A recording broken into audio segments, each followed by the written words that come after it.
Good evening, everyone. It's 6 o'clock and it's time for our latest AQA A-Level Psychology live revision blast. And it's our second in the series of sort of live clinics, Q&As, I think we call them, where we get a chance to give you a chance to pose questions to two of the TwoTailed psychology team. And delighted tonight to welcome once again, Lara and Laura. Good evening. Good evening, everybody. Everyone. And if you recall, our last session before paper one, it lasted 17 and a half hours, and we answered 15,500 questions. Well, it felt like it. It was an amazing session with some great contributions. Well, a feature of the session I remember from last time was that how many of the students were helping each other in the live chat, as well as asking questions, which we put on screen. So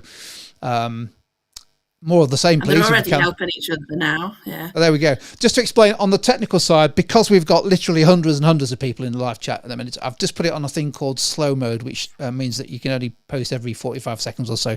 That's not meant to stop or discourage posts. It's just meant to maybe one or two people who get a bit frustrated to keep pressing their answer in every 5 seconds, just to make it easier for us all to read the live chat. As we go, I'll be disappearing from the screen shortly. You'll be pleased to hear. It'll be Lara and Laura on the screen. We'll try to put the questions on the screen if we can, if we spot them. And also, I know Lara and Laura have put together a couple of slides and bits and bobs that we can dip in and out of if we need to as well. And I think Laura, if you see a particular question, let's say it was you said Charlotte has asked about this, I can go find it. I might not be able to find it in 2 seconds, but I'll try and find it, stick it on the screen. And there we go. What do we mean? Where's a good place to start, Laura? Laura, what do you think? Initial thoughts, or have you seen a question you'd like to have? I think Alice has got a really tough one to start with. What do you reckon, Laura? Have you seen Alice's question? Is that the one? Can you talk about how to answer, discuss the contribution? Yeah. What a great... Thank you, Alice. That is a great question to start with. Let's do a nice, easy one to start with for Laura and Laura. There we go. Do you want to talk about that one, Lara? I'm just going to switch over to the two screen now, so I'll put it back on again. Yeah, so... hang on. Let's get the right people involved here. That's a tough question, Alice. Obviously, they have asked contribution a few times now. Firstly, let's just combat discuss. We spoke about this last time when we were talking about paper 1. And for those of you that are still not quite sure on the discuss is really providing some AO1, of course, but also giving some AO3 in the sense of both sides of the argument. The difference between discuss and evaluate is evaluate, you can potentially just give weaknesses if you wanted to. With discuss, they really want you to demonstrate both sides, the arguments for and against.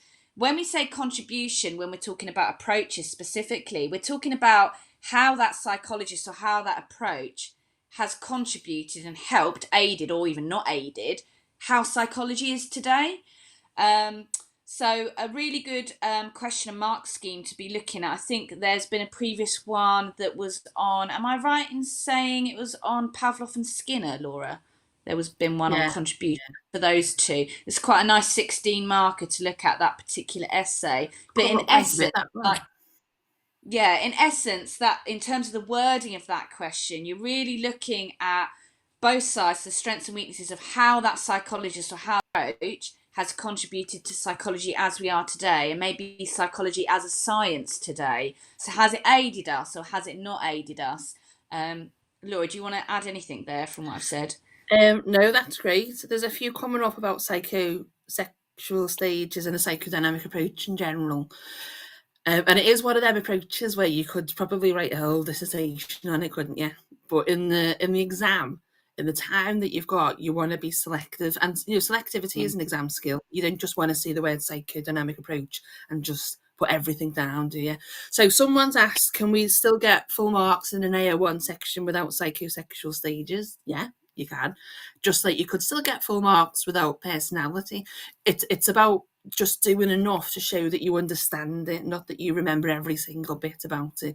So if you were going to do, let's say, an AO1 section on an essay on the psychodynamic approach, then I would say the easiest way to get those marks is to just tell us what the assumptions of the approach are about the unconscious mind, about conflicts that we have, and then talk about either the psychosexual or the personality stages and defense mechanisms, unless it's an AO2 question where you nudge toward one of them specifically, and if it's just open to whatever you want to talk about, I would just choose one, because if you start writing about everything, you start eating into your AO3 term then.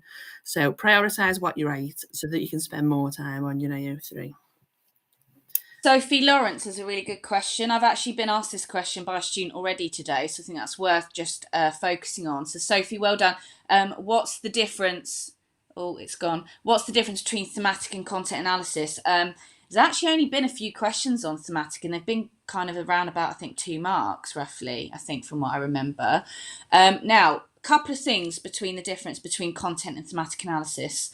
So content analysis, just to be clear, is converting qualitative data to quantitative, but also in addition to that, it's about having predetermined usually categories, so set categories. Thematic, the categories emerge, and I think that's really important, that distinction. Thematic, they emerge. Also with thematic, we're not converting qualitative data to numbers, to quantitative. We're keeping it qualitative. What we are doing is reducing the amount. So categories may emerge in a text, we may change them, adapt them. And here what we'll do by the end of the thematic analysis report is we're summarising underneath each category. So we're not converting it and tallying it, we're still keeping the experience, the quality, the qualitative nature of the experience of the individual, as opposed to converting it down to numbers, which is what content does. So hopefully that answers that question for you, Sophie. And sticking with research methods, we've had, can we go over the difference between interval and ordinal data? And another student's just answered it in a really nice way, actually, somewhere. So interval data, just the confusing thing about these is that they're all numbers, aren't they? So just just thinking about one as a set of numbers isn't going to be helpful. Interval data is anything really that's a proper scientific measure.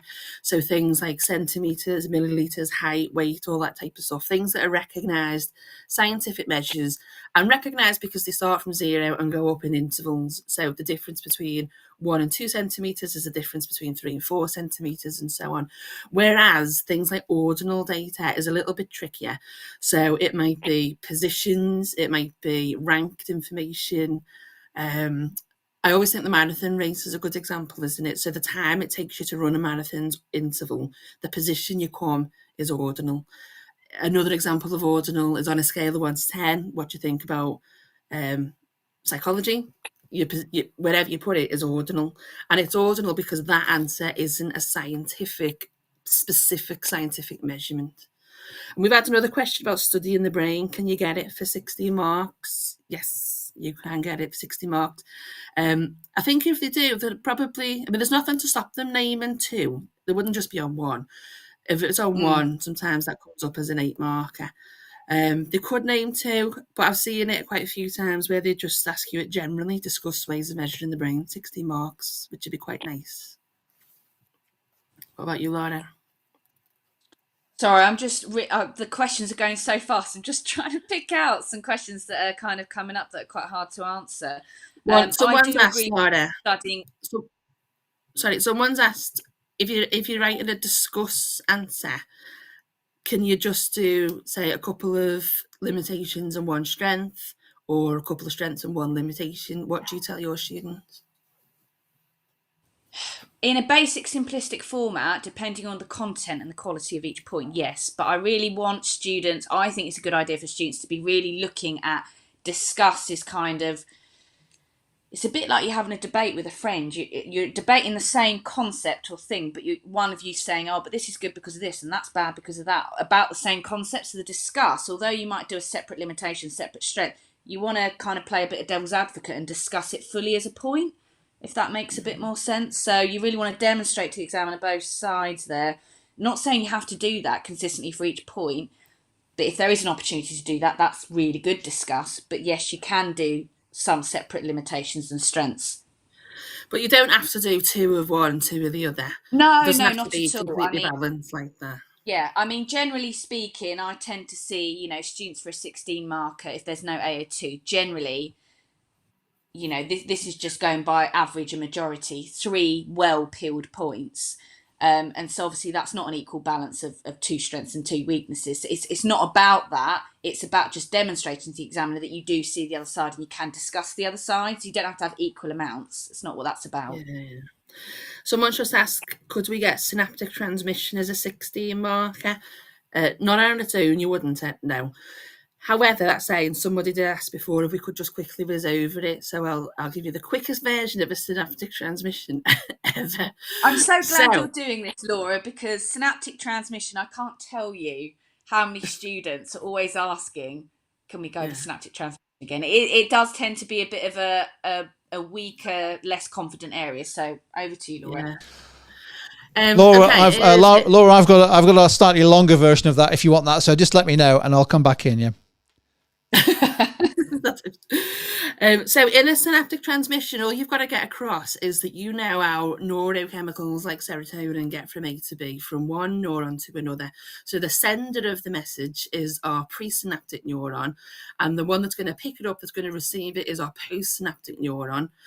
And all you've got to explain is that when a big chemical surge goes down that axon, it's an action potential that's going to force chemicals from the vesicles to be released, and they're going to come out of that presynaptic neuron. They're going to travel across the synapse, and it could just end there, to be honest, if you've got a problem with the brain.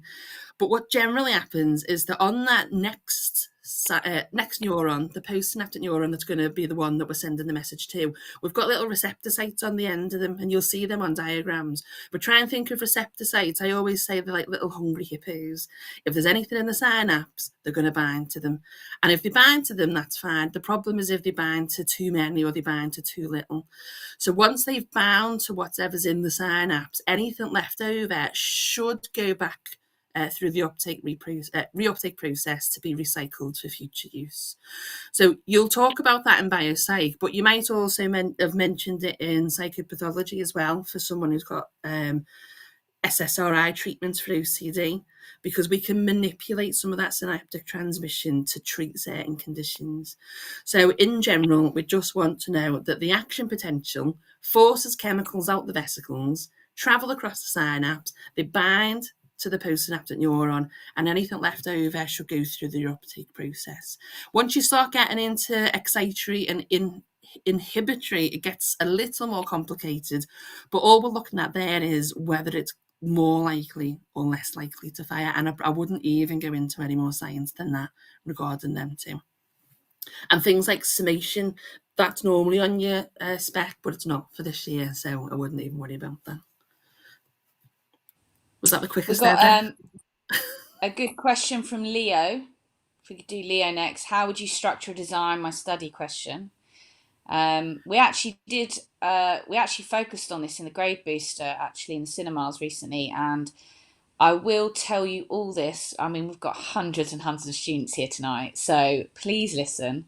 With a design a study question, the bullet points that they give you in terms of, they'll give you a STEM and then they'll say, in your study, we want details of, and they'll usually give you about 3 to 4 bullet points. We've got one to look at, I think. Yeah, they are your subheadings, guys. I cannot stress that enough. Go and look at a study write-up. Go and look at an article. Go and look at a journal article. They have subheadings. It's not an essay. It's not a block of writing. The reason why I'm stressing this is because students that don't use the subheadings don't answer the question. They put things in that aren't credit-worthy, that they haven't asked for, and they don't focus on answering the question. Versus students who use the subheadings, they answer it really well. They're really on task with answering the actual question. So, for example, here we've got include reference to experimental design, variables, controls. One of your subheadings would be design, or you could be more specific and go experimental design, and then your other one could be variables, then controls, for example. The point is, use the information they're giving you for your subheadings because that's what they want you to answer. They don't want to know about the aim. They're not asking for a hypothesis either. And what we find students doing with these designer study questions is they write about things that the examiner hasn't asked them to write about. And unfortunately, as accurate as your hypothesis or aim might be, it cannot be credited because it's not what they've asked for. So really imperative to actually utilise those bullet points as your subheadings, use them, underline them, and then write and justify your choices underneath that. We've got a lot of research methods coming through. Someone just said, do we have to calculate all the statistical tests? You don't. You need to be able to justify why you might use them all, but you only have to calculate the sign test. And have a go. We've got lots of help online for that, and in the grade booster too. It's such a straightforward calculation. Once you've done it once, you'll laugh at how scared you were once upon a time. And someone else has just asked, can we go through the difference between type 1 error and type 2? So when you do statistics in psychology, we go for the 0.05 significance level because we kind of just think, well, we are using humans. There's bound to be some errors or some room for error that we've got to allow. Whereas somebody like biology or whatever who's making medicines for people to take, they're going to think 5% is too much. But we go for 5%. That's just what's accepted. So a type 1 error is when somebody thinks that the percentage of error that you've allowed is too lenient. So, for example, if we accept 95% certainty that a drug is safe to take, then a lot of people will think that that's a type 1 error, that's too lenient. If we're taking a drug, we want to make sure that it's 100% safe. Whereas somebody else might think that that's a type 2 error because 95% is actually in science quite hard to achieve, 95% certainty. If we were looking for 95% certainty, and remember that's just what 0.05 means, 95% certainty that lung cancer was caused by smoking, we wouldn't find it. We'd actually have to put on the front of all your regional papers that smoking's not linked to lung cancer whatsoever. So that's a type 2 error because we're going to reject stuff that's true. Type 1 error, we're going to end up accepting stuff that's not true as significant, and that's the danger.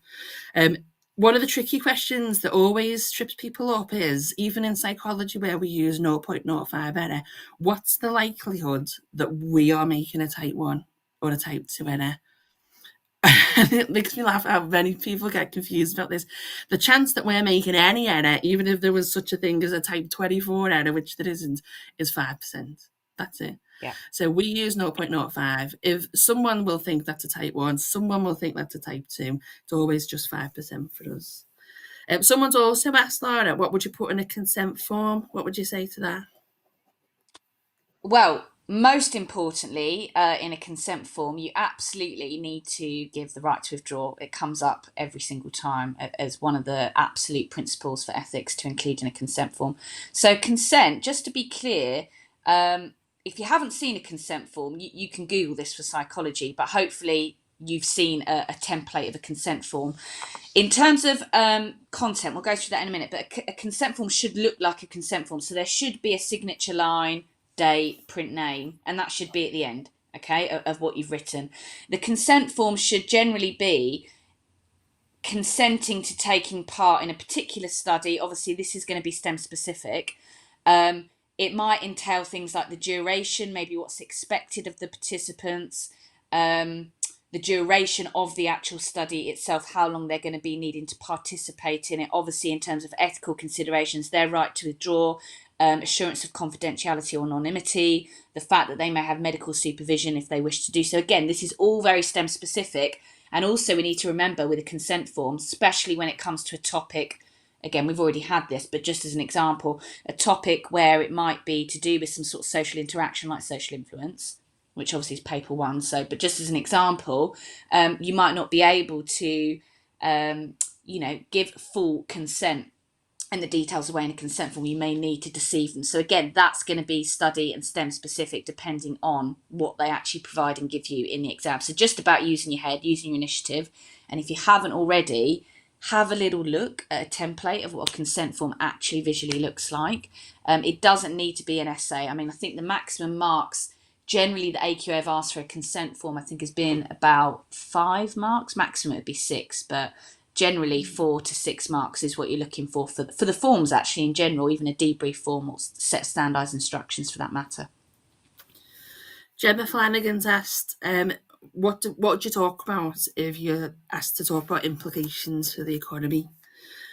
Which, again, is only a minor area, but it trips a lot of people up, doesn't it? And I think we just straight away overthink it sometimes. Yeah, it's a weird one, because I think we said this last time, it's not an area that you can actually prescriptively black and white memorize and learn and like look in a textbook and look at the answers. There are suggestions, but in terms of the impact of psych on the economy, you're really thinking about, depending on what they're asking for specifically, because usually it's, there've been a question before about drug treatment for depression or therapy for depression, how that might affect the economy. So what you're looking at there, again, a bit like discuss, you're looking at kind of like, how's it going to boost the economy and how's it going to help it? But also, how can it like not help it and aid it? How may it make it worse, the economy? So that's kind of the balance that you want to get within your answer. Again, in terms of cycling economy, we've really looked at anywhere between kind of like, 2 marks. We see a lot of psych in the economy. What's the maximum? I think they've asked before. Is it about 4, Laura? Yeah, I think I've got a feeling I've seen it for a 6 marker somewhere, but never no more than that. That was terrible English for me. Not more than that. That's some of the kind of, I think personally, the best thing to look at for psych and economy is actually go back and look at the mark schemes, because the mark schemes for psych and economy, even though a lot of them have only been 2 marks, are so extensive and they give you so many ideas to think about with how psychology can affect the economy. But just a few pointers for you. Think about real life things like how it may affect the NHS in a negative or positive way, how it might affect things like the councils, like policing, littering, the climate. So all of these kind of facets, they're just ideas at the moment, but you might be able to apply that specifically to whatever they're asking you to kind of think about with how that might affect psych and the economy. But again, get a bit more of an idea if you haven't subjected yourself to the mark schemes for psych and the economy for the questions that can't do, because like I said, they're really extensive. The actual bullet points in the mark scheme they give, they're quite long for the amount that they're actually asking you to write. So they might give you some really good ideas as well. And I always think, what would the current government like and it's people back into work, save money on days off sick, stuff like that. So the things about psychology that help is things like treatments, isn't it? Treatments for schizophrenia, treatments for OCD.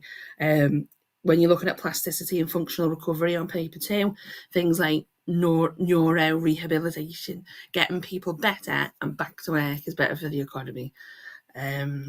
But yeah, think about the NHS, like Laura said. Someone's asked about reliability and validity. I think it was Naya, difference between reliability and validity. So reliability is about consistency.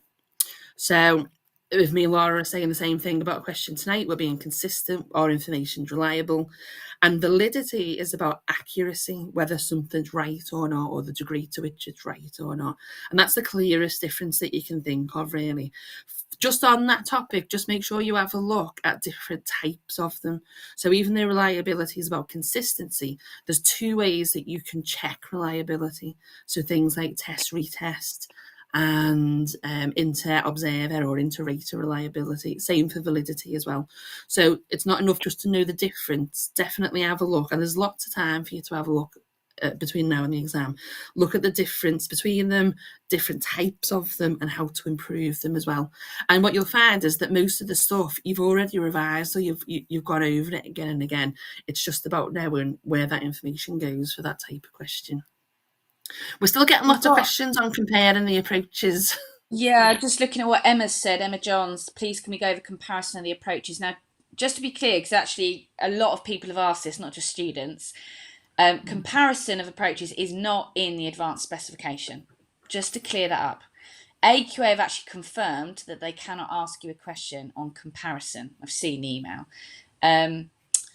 But, however, and we were kind of discussing this before, weren't we, Laura? They could, and it's not the same, but similar, they could ask you to outline an approach, and then they could say, discuss the differences with another approach.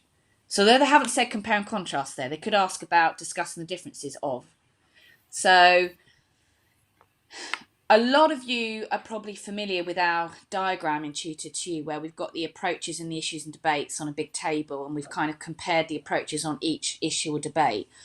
Now, if you're going to look at anything and you're worried about this and you're thinking, okay, that's actually a really easy thing to learn about in terms of the differences, because you know issues and debates already, that's a really nice table comparison. I shouldn't say comparison because they're not going to ask that, but a nice difference table that you can look at for your evaluation if you were going to discuss two approaches in an evaluation that came up. Okay, so they can't actually explicitly ask you about comparison of approaches. Okay, that's not going to come up. We've got another really good question by J04. Can we go through referencing? I want to say a few things about referencing because sometimes this is overlooked, one. And two, I think it worries a lot of people. It's an absolute brain ache. Mainly because when you guys go to university, you won't have to learn referencing off by heart. There's this thing called Harvard referencing. You can literally place the book, put the details of the book into Google and press enter, and it will chug out the reference for you. And that's how students do it these days. But that's not the point. You've got to know this for your exam. Now, in terms of the mark scheme for referencing, if you get asked to reference a book or a journal article, firstly, they're going to give you all the details. So you're not going to have to just know a book or know something. They're going to give you all of that, okay? There are actually a few previous questions on referencing. So I really encourage you guys, if you're thinking now and thinking, I don't know about referencing, I'm really not confident with it, go back and look at the referencing questions because this will make much more sense. But with referencing, what they're really concerned about is that you have all of the details of what you should be referencing. So not concerned, can I just say, and it does actually say this in the mark scheme, not concerned with punctuation. And if you're thinking, I don't know what you're talking about, Lara, they're not concerned about italics, full stops, commas, brackets so much. What they are concerned about is that you have the name, so like the last name and then comma, then the initial, the first name, dot, the date, usually in brackets, but again, they're not so concerned about punctuation. You know, the name of the book, if we're going to do a book, the place of publication and the publishers. And again, like I say, they will give you all of that information. I think the ones maybe to just have a review and a look at and just maybe just to look over, and you can type this into Google, any of you. If you type in Harvard Referencing System, go on any website that's an academic website, it will be the same everywhere because it's kind of a standard, if you like. It's the same everywhere how we reference for Harvard referencing. And just have a look at how you reference a book and a journal article. And they're the two I would say to focus on. That's not to say they can't ask you to reference something else, but they're the likely two. If they're going to ask you to reference anything, that will most likely come up. So just to reiterate, they're not going to be so concerned with punctuation. What they are concerned with is that you give all the details that should be in the reference, like the name, the author, the date, the name of the book, the publisher, and the area of where it was published. So hopefully that answers your question, J04. Any other questions? I've been keeping notes on a few. A few quick ones to answer. Someone at the very start of the session, Bradley asked, are we likely to just get 116 marker? It's impossible to tell. You'll get at least one, I think. But even on paper one for A2, as you will have taken, was the 3 plus an 8 marker. Yeah, and that's happened before, so who knows if that could happen again. Someone's asked, can the endocrine system come up? Yes, it can come up as biopsych. There's not massive stuff that you need to know for that, really. What I'd make sure you know is that you can tell us, for 1 mark, what the endocrine system is, just a system of glands pumping hormones and regulating hormones throughout the body. And I'd also say know a couple of glands and what they're responsible for. So you should already be familiar with the adrenal gland releasing adrenaline. You've got the thymus gland releasing oh my God, my mind's gone blank. What is it called? Well, it releases your T cells anyway for your immune system. You've got your parotid gland for saliva. There's all sorts. Know a couple. That'll get you as far as you need to go with the endocrine system. Jack asked about Maslow's hierarchy of needs. So you'll talk about this in the humanistic approach. They could ask you straight out about Maslow's hierarchy of needs. If not, it might be in an AO2 question. It could be in an essay question. So this is the one with the triangle. The purpose, which a lot of students don't talk about, they go straight into describing what's at each of those levels on the hierarchy of needs. Put some context in your answers, because the idea for Maslow is that we have got deficiencies that we need satisfying, that the way to self-actualize, the way to reach our potential is to meet these deficiencies and almost level up, if you like, as if it was a game. And if we aren't meeting that deficiency, we go back down the hierarchy of needs. So we've got things there like our physiological needs, our safety needs. Once they're met, we can develop relationships. Once we've got them, we can get some self-esteem. But if some things aren't met at each level, then what Maslow's saying is that we might struggle to progress. We might be stuck at that level, and we might struggle at that deficiency not being met for a long time. Laura, a lot of students are worried about the endocrine system point because it's not on the advanced spec. I know someone asked about it, but it's not on the advanced spec. You're right. So I'll just say it again. Endocrine system is not on the advanced spec. What is on the advanced spec, however, is the divisions of the nervous system. And then you've got the structure and function of the neurons, synaptic transmission, including neurotransmitters, excitation, inhibition, in terms of year 1 content. And obviously your year 2 is localization, lateralization, plasticity, functional recovery, and ways of studying the brain. Someone asked before, just on that point, sorry, Laura, I just interrupted you. Right. Can you get asked evaluation for like the nervous system and the structure and function of the neurons? No, not really. It's mainly AO1 and application rather than evaluation. Your evaluation is going to be more concentrated on the localization of function or the year 2 content, basically. Laura, do you want to add anything to that? Is that? No, I've never seen a question on that. I think they've never really confirmed whether it could or it couldn't be asked. But if worst case scenario, and this is what I tell my students, worst case scenario, if it is asked, this is where you can fall to things like your key features of science, which someone has asked about.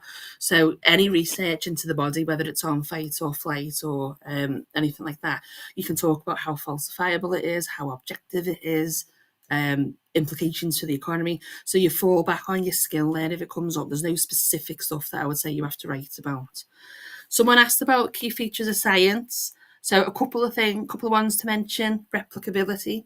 So key features of science refer to things that make a theory scientifically credible. So when we talk about things being compatible with science or not compatible with science, these are the things that we're talking about. Things like replicability. Is a theory or a study replicable? If it is, we can test and retest, prove and disprove. That leads you into falsifiability, which is not just the ability to keep proving stuff. If we keep proving stuff again and again, we don't get anywhere. It's the ability to also disprove something, and that's what keeps science moving along. It's also objectivity. The ability to look at something without being influenced by our opinions and our attitudes, and testability as well. So can we actually get in and study something scientifically? So that was that bit. Well, someone asked before about negative and positive correlations. Do you want to explain the difference, Laura?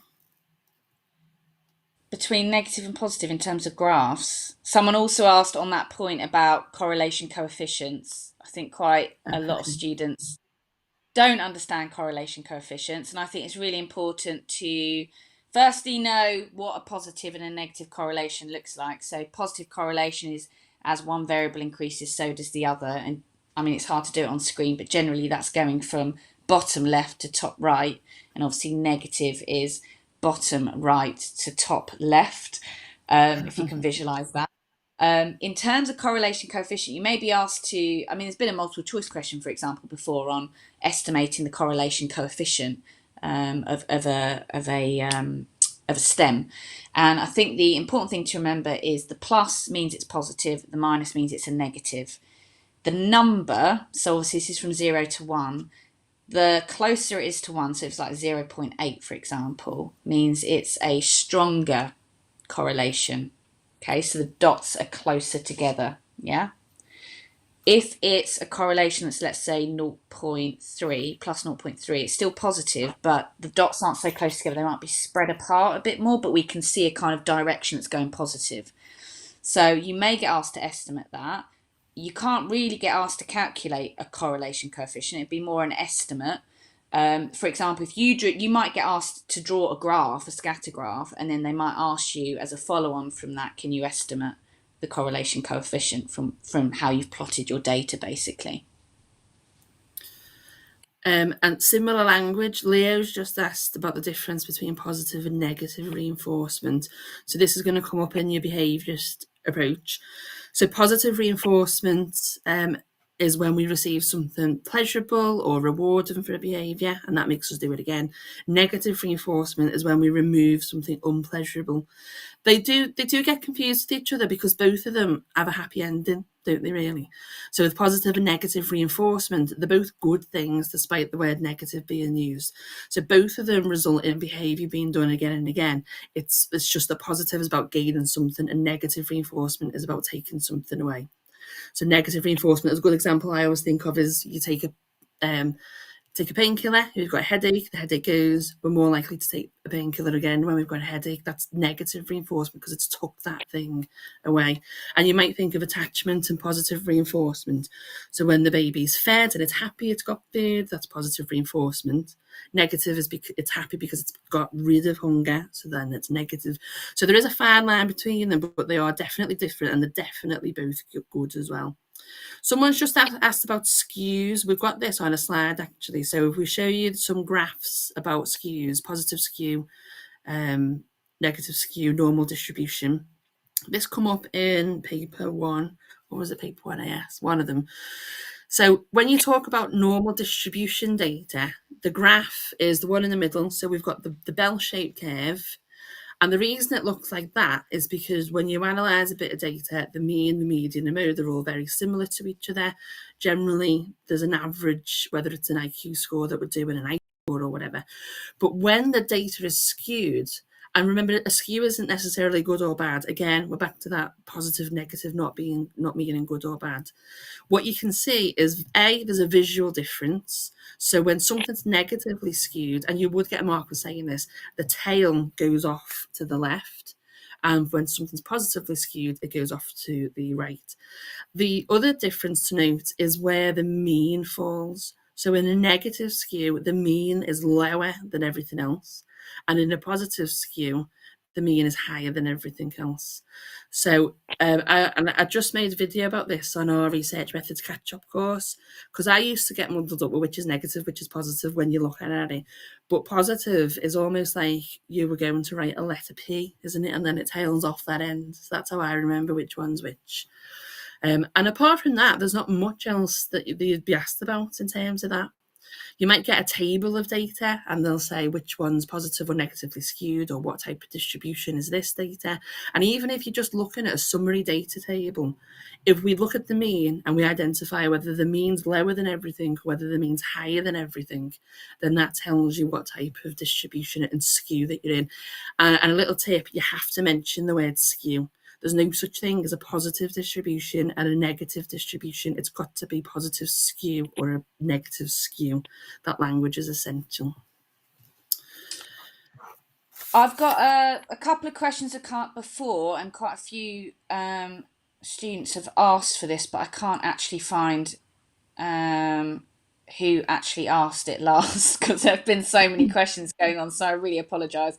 But it was about explaining EPSPs and IPSPs. So I'm just going to go over this very simply for you all and summation. Okay, so as Laura explained with synaptic transmission, action potential comes, causes the vesicles to purge the neurotransmitters into the synapse. They go from a high concentration to a low, so they move over to the postsynaptic membrane where the receptor sites are. They go into their receptor sites, lock and key theory. And they can either cause an EPSP or IPSP. So what is this? Well, an EPSP means it excites the postsynaptic neuron, which basically means if it excites it, it's more likely to fire an action potential and the message will continue. However, an IPSP doesn't excite the neuron. It inhibits it, means it's less likely for an action potential to fire, meaning it will stop there. Now, how do we know whether there's going to be an EPSP or an IPSP? So let's just use an example here. Let's say adrenaline has an EPSP effect, an excitatory effect. Serotonin has an inhibitory effect. Let's say we had 10 adrenalines impacting postsynaptic membrane and we had 2 serotonins impacting. Looking at the sum of all of that, it's way more likely to have an EPSP because you've got way more excitatory neurotransmitters impacting the membrane. So it's about the sum of all, the net effect, and what that might cause.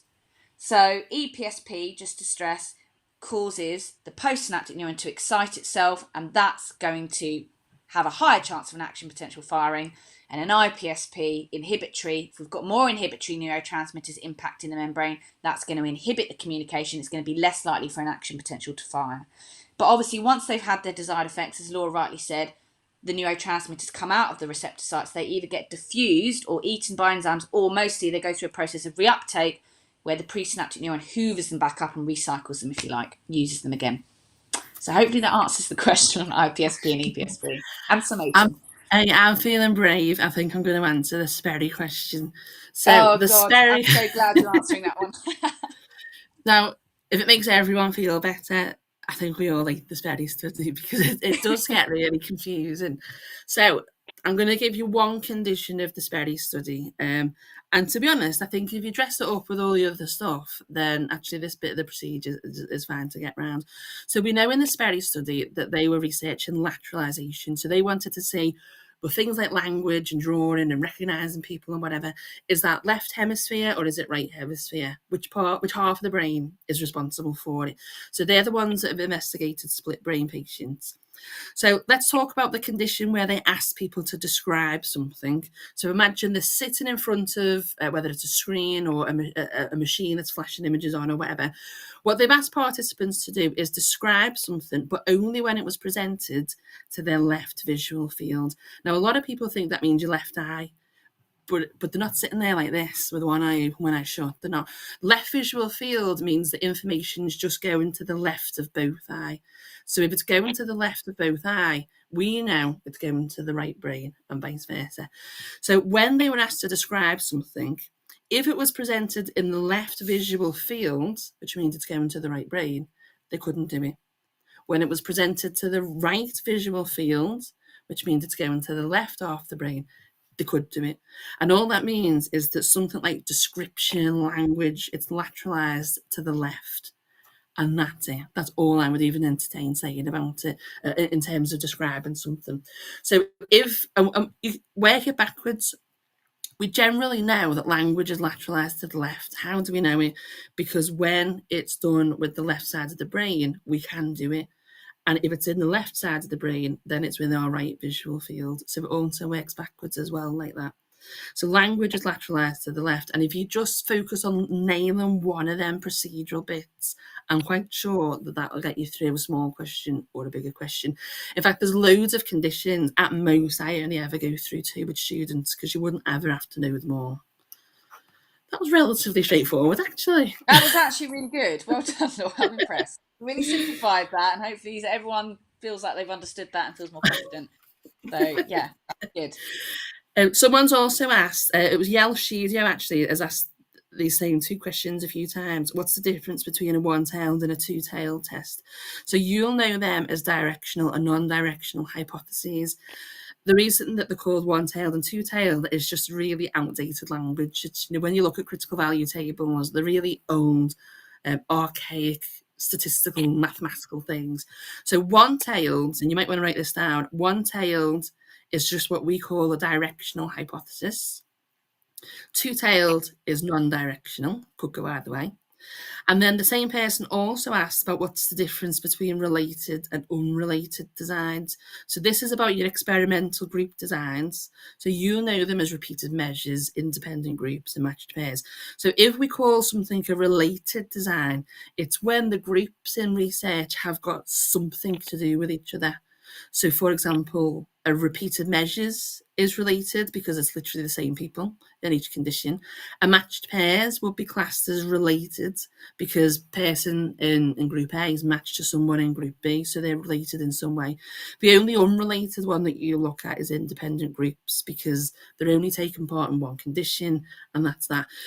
Both of the answers to those questions, so they're really good questions, you absolutely have to get that right when it comes to looking at critical values and deciding whether research is or is not significant, which we'll try and get through before we finish this session. Because we have got a critical value table prepared earlier. Can you bullet a 16 marker? Asked somebody before. Not really, no. You get marked on Quality. Your coherency, your quality, your use of language. What I would say is if somebody says your time's up, bullet point to death. But for in general, no, it's not a good habit to do. And you miss out showing your fluency and your knowledge and your skills and all that stuff with the burgers and the writing frames that you've done. So no, I'm going to say a flat no to that one. Ways of studying the brain is confusing, says Holly. So there's 4 ways of studying the brain. You've got your postmortems, which is probably the one that's the most straightforward to talk about. You've got event-related potentials and EEGs, which are very similar. The key difference being the ERPs would present you with a stimulus to see what happens in your brain, whereas we don't do that with an EEG. And then there's functional magnetic resonance imaging, so your fMRIs. And that's probably the most confusing one, I think, for a lot of people. And the thing to remember about that type of brain scan is that although a lot of the stuff says in books, we're looking at blood, deoxygenated blood, this, that, and the other, we're not measuring things like deoxygenated blood. Deoxygenated blood is just used blood. So if you've done a task or if you've solved a problem that you're presented with, your blood's used and it becomes deoxygenated. What is in deoxygenated blood is magnetic stuff. So what the scanner is going to pick up on is the magnetic stuff. So that's what it detects, and that's why it's called a magnetic imager or whatever. So in your description, just focus on that little bit, really. But in terms of evaluation, you can make it a lot easier for yourself by looking at what they've helped us with, what they've helped us to learn. So things about sleep disorders, conditions, memory, all that type of stuff. You can think about how some are better or worse than each other. You could think about things like what's called spatial resolution, temporal spatial resolution. and temporal resolution are really good ones to talk about. And actually, we have that on Tutor2U on one of our pages. If you're not quite sure what temporal and spatial resolution is, temporal resolution is basically how often the scanning techniques takes readings. So, for example, EEG is great because it takes readings every millisecond, whereas fMRI, not so frequent. Spatial resolution is basically the smallest feature that it measures. So with an EEG or ERP, it only detects activity in kind of, superficial regions of the brain, whereas fMRI is a lot more detailed. So again, they're really good parameters to compare and evaluate your brain scanning techniques. So again, have a look at our Tutor to You information page on that topic for brain scanning techniques, the evaluation. Okay. Sadie, has just asked if we can go through ego, superego. So this is your psychodynamic approach. This is your personality structure. And the whole point of them is that as we get older, our personality gets more developed and it gets a bit more complex as well. So the id is the first part of personality to develop. So this is childish, immature, impulsive, aggressive, everything little kids are. So when you think about the id, it's the very first part to develop. As we get, I always find it easier to then jump to the superego. The superego happens when we're a lot older. This is where we learn our morals, our sense of right and wrong. Normally we've internalized somebody else's, like the person that you identify with. So according to Freud, that's going to be a same-sex parent. So at any one time, we've got the id and the superego, our childish, aggressive part of us, and our moral, responsible part of us trying to compete and drive your personality. And obviously that can't happen, because if your id dominates your personality, we're talking about psychopathy. And if your superego is driving your personality, then we're going to be talking about neuroticism, obsessed with worry, guilt-driven, etc. So that's where the ego comes in. Now, your ego develops at a younger age, but that's the one that's responsible for coping with the demands of the id and the superego. And that's the one that, if it's damaged, that's what's going to cause the id or the superego to dominate, and that's what we don't want. So that's where we start using ego defense mechanisms like repression and denial and so on. So hopefully that's explained that bit. Harry said, can we go through the critical value question? I think we should tackle this straight on. So we've got slides. Did you say you're happy to do that? I'm happy to do that, yeah. Yeah. We've got a slide with this on. This does need a visual to go through. So if you're asked to do critical value tables, it'll be worth a couple of marks. And just before you go into that, Laura, somebody asked before, how come on mark schemes, when you're asked what statistical test should be used, why does the mark scheme sometimes say credit other ones as well? So, and that's just because there are times an interval usually, I think it is, isn't it, Laura? Yeah, sometimes it's a fine line between the levels of measurement. Sometimes it depends whether research uses a parametric or a non-parametric test, which we don't have to worry about.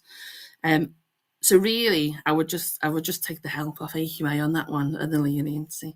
So it's always good to get the right answer, but they do allow for some variation, but only if there's a justifiable reason for it. Okay, so with regards to the critical value table, a couple of things that you need to take note of, which students, it's a common mistake, so I'm just going to emphasise this. If we can look at the pink table here, we've got the first kind of row is level of significance for a one-tailed, and 2 rows down from that, you've got level of significance for a two-tailed. Now, if you look where 0.05 is for a one-tailed, and then look at it where it is for a two-tailed, it's in different columns.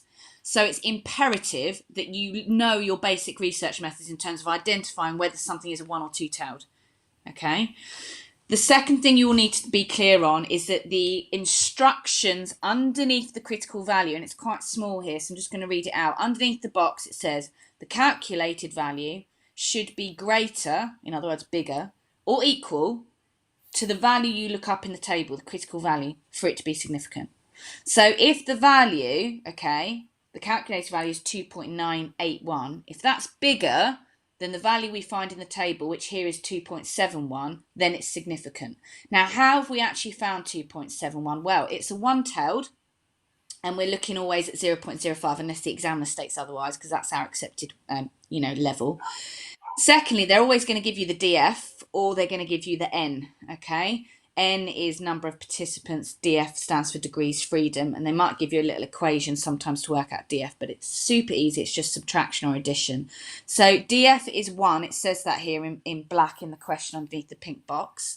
So we're looking at that row, and we know it's a one-tailed 0.05, so we're going to circle that number. That critical value is 2.71. Then we're going to read the instructions underneath the critical value and figure out our calculated value is 2.981. Is that bigger or the same as 2.71? Yes, it's bigger, therefore it's significant.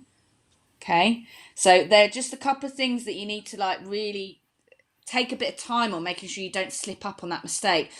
Is the hypothesis one or two-tailed? First, you get that correct. So you're looking at the right column for 0.05. Secondly, sometimes the instructions underneath the critical value box say greater or equal. Sometimes they say less than or equal, which is why I say really take note of the instructions underneath the critical value box. Every critical value box is unique to each test. So there's one for a Man Whitney U, there's one for a Wilcox. They're not going to be the same. So, you know, whatever you get in the exam, that's the one you need to be looking at and concentrating on, regardless of what other critical value tables you've looked at previously. Okay. Laura, anything to add there? Because I'm just mindful of the time. No, that's great. There's some quite straightforward questions coming through. I just want to clarify what I was saying about the id, ego, superego, though, because Scarlett's asked. You are right. The order goes id, ego, superego. What I suggested was sometimes to talk about why the ego balances both. I find it personally easier to talk about ego last, but you don't have to. That's just my preference. But you are right. It's id, ego, superego. Lauren asked, what's the humanistic influence on counselling? I always think that's worded really strange on the specification, but all it means really is that this approach has led to a type of counselling, just in the same way that the cognitive approach led to CBT. So all the humanistic proposes is that we've, as we said earlier, we've got deficiencies maybe that haven't been met. We might have incongruence, so the gap between our ideal and actual self is too big, or it may be that we're suffering from having conditional love, no positive regard, and so on.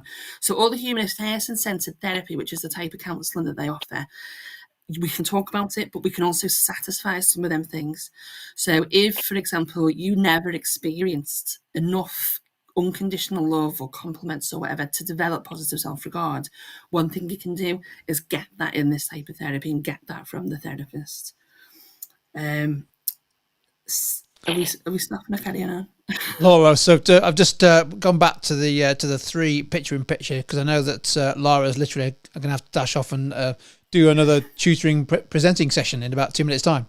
So I just wanted to thank Lara for joining us. I don't know, Laura, do you want to hang around for another few minutes to answer any more questions, or what would you like to do? I picked up a couple, so I'm fine to just answer what I've got noted down. What we'll do is we'll go to a 2-picture-in screen. Lara, huge thanks to you.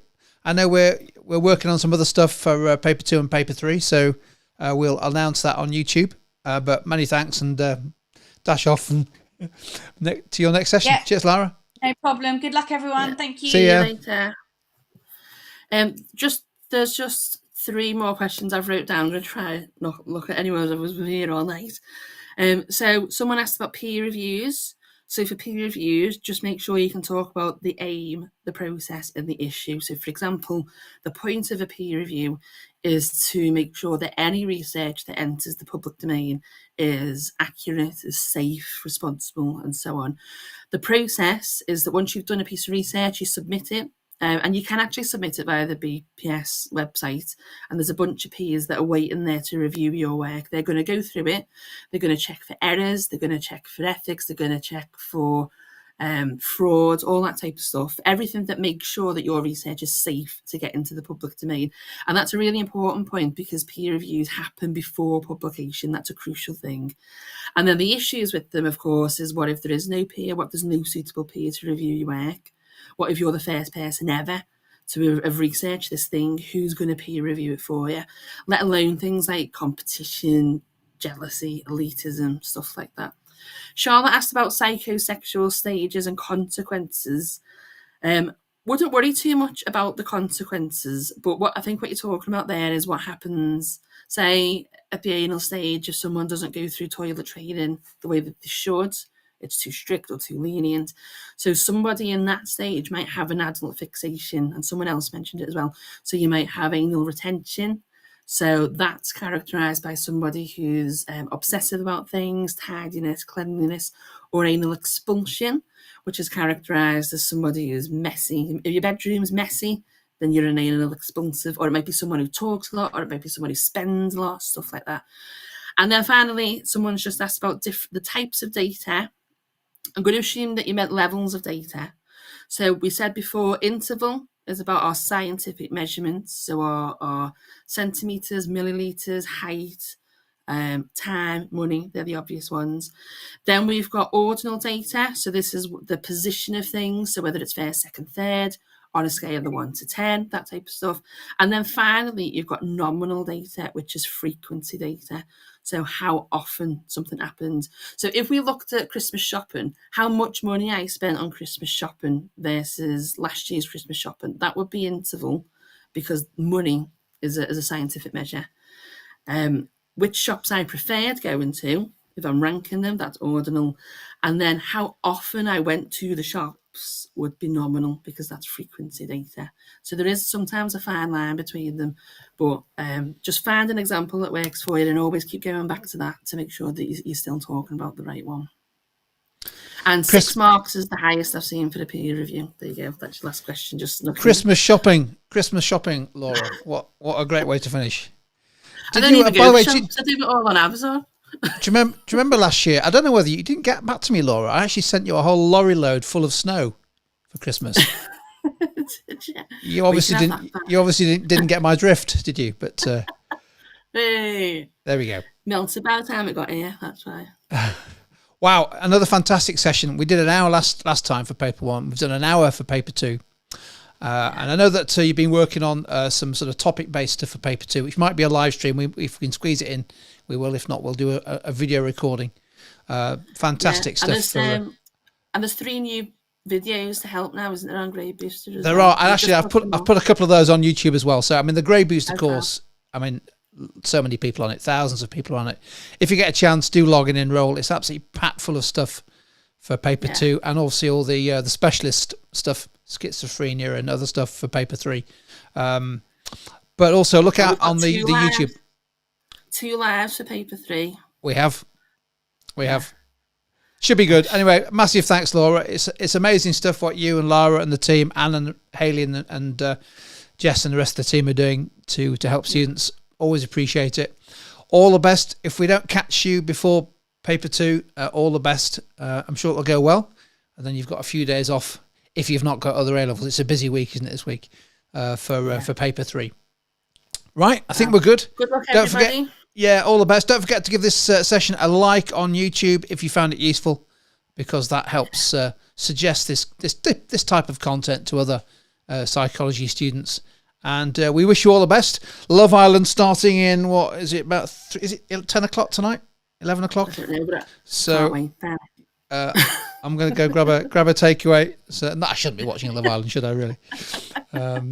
But you've got to have something just to distract you from exams. So that's all good. We'll see you next time. Cheers, Laura. Bye-bye, everybody. Thanks, Bye-bye. everyone. See you, Jim.